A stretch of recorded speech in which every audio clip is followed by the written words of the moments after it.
Am I the asshole for snapping at my neighbor after she kept trying to parent my kid?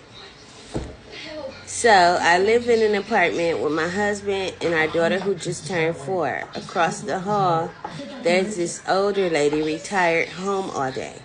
She's always been kind of nosy, but whatever. I didn't think much of it.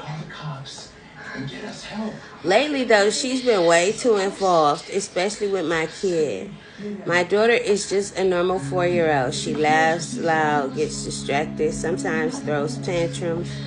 Nothing out of the ordinary, but my neighbor seems to think she's in charge of teaching her. If my kid giggles in the hallway, she pops out to tell her to use an indoor voice. If my kid takes too long climbing the stairs, she tells her that she's holding people up. One time, my daughter dropped a cracker on the ground, and this lady literally took it out of her hand and said, "That's dirty. Your mom should know better." Like, excuse me. I've told her nicely before that I don't need her disciplining my child. She just shrugged and said something like, "Well, someone has to teach her manners."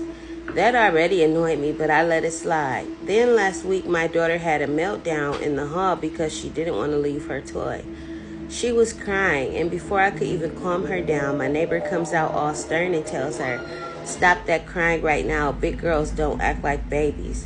That was it for me. I snapped and told her to stop interfering, that she's not my kid's parent and she needs to mind her own business.